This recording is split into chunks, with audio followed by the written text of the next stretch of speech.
Imagine holding a simple bar magnet. It has a north pole and a south pole. Now, what happens if you cut it perfectly in half?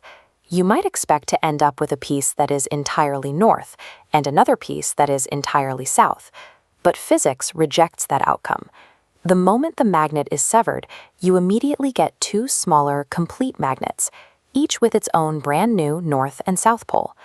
You can repeat this process over and over, slicing it down to the width of a human hair and eventually to a single atom.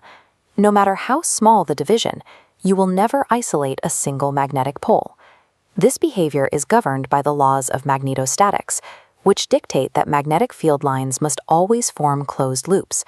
They exit the north pole and immediately seek out a south pole. They cannot start or end in isolation. Our macroscopic reality strictly forbids a standalone magnetic charge.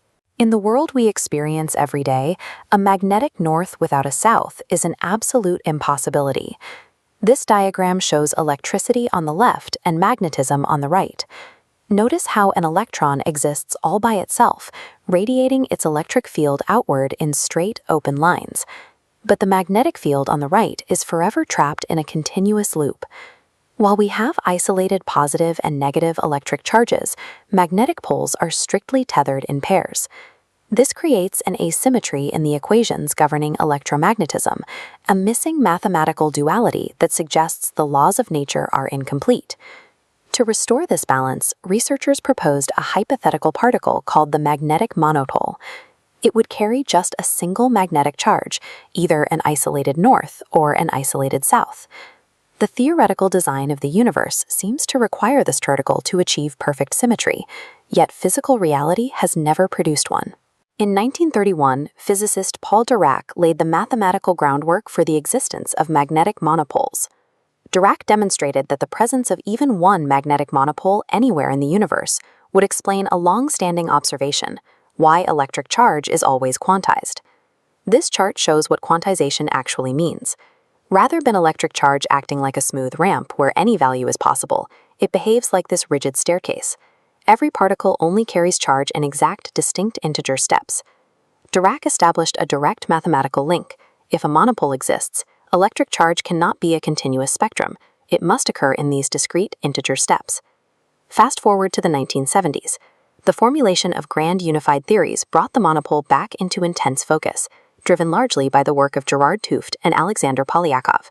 In these comprehensive theoretical frameworks, monopoles are no longer treated as an optional feature. They are a mandatory mathematical byproduct of the conditions present in the early universe. The Hooft-Polyakov monopole is predicted to be an extraordinarily heavy particle, featuring a complex, non-singular core. It is a relic forged in the intense heat and pressure of the Big Bang. Theorists had reached a conclusion.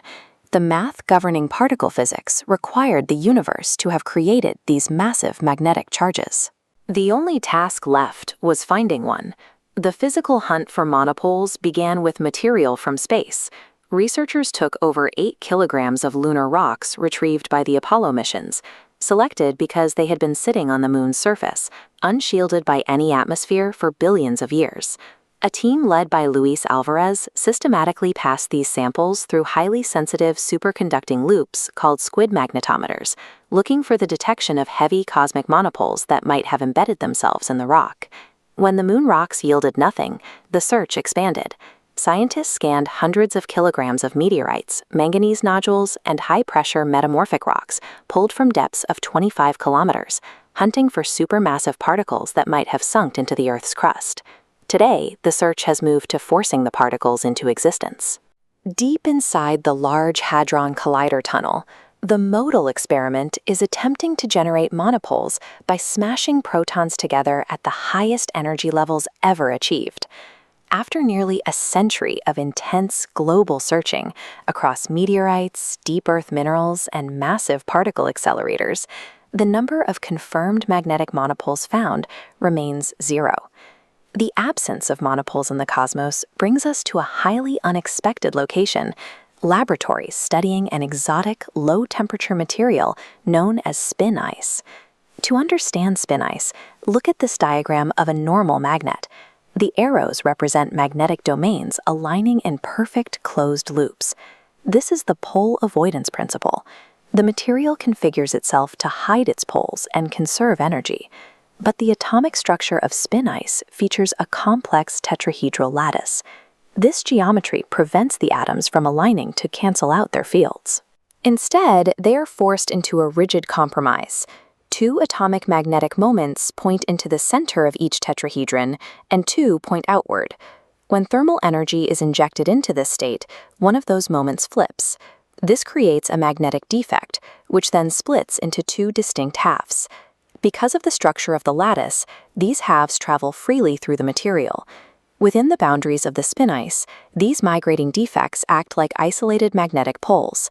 They exert forces and follow equations identical to those of a magnetic monopole. This is a phenomenon known as emergence. Just as a solitary water molecule cannot create a wave on its own, a single atom in spin ice does not possess an isolated magnetic charge. The monopole in spin ice is a collective phenomenon, generated by the interactions of billions of atoms acting together to replicate the properties of a fundamental particle. The vacuum of space has yet to yield a single isolated magnetic pole. But the collective laws of matter have managed to build one anyway. It leaves us with a question. If a particle operates flawlessly within its own system, does it have to be a fundamental building block of the universe to be considered real? Do you have any ideas for my next video? Just write them down in the comments below, and I will explain it in the next one. Don't forget to like and subscribe. Thank you so much for watching.